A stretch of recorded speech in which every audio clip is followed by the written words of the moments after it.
Pikado, nogomet, šah, namizni tenis, met na koš v vozičkih ali brez ter rusko ali stezno kegljanje so bile športne aktivnosti, ki so združevale predstavnike invalidov iz različnih društev in organizacij.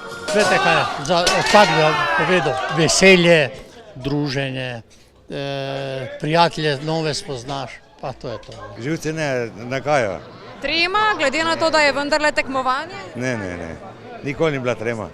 Zbralo se je nekaj manj kot 300 tekmovalcev in tekmovalk, ki jih je bodrilo okoli 200 navijačev. Največ borbenosti pa je bilo na zelenici, kajti nogomet, profesionalen ali amaterski, je štajerska strast. Zadihani ste, kako vam gre? Slabo.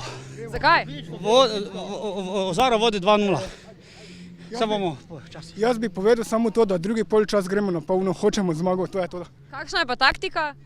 3 napad, 2 obramba. Dober napad pa zadnji, da se vračaš. Nogomet, to je pač moj hobi. To je to in danes igramo tako, je treba. To je to. Kakšna pa je strategija za zmago? Mourinho José. S športnim pristopom in kančkom humorja so si popestrili dan. Kot je poudaril predsednik Mariborskega sveta invalidov, je dan športnih iger eden od temeljev sodelovanja. Šport je za nas zelo pomemben.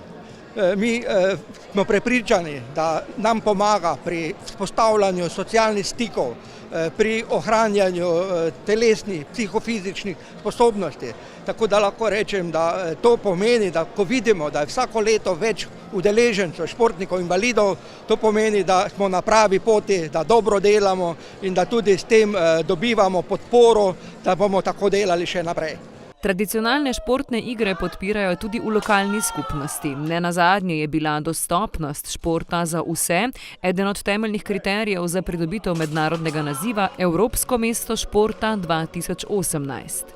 Mariborska občina je tudi mesto prijazno invalidom, preko proračuna financiramo njihove dejavnosti, aktivnosti, pa tudi podpiramo te športne igre. Pomembno je sporočilo, da te nihče ne more odriniti, če mu tega ne dovoliš. Pomembno je za mesto, da znamo biti navznoter povezano mesto, v katerem se lahko ne glede na okoliščine, sposobnosti in zanimanje vsak vključi, je dobrodošel in sprejet. Pomembno je, da znamo biti mesto, v katerem se lahko vsakdo, ne glede na okoliščine ali sposobnosti, vključi v družabno življenje, je še dodal Luketič.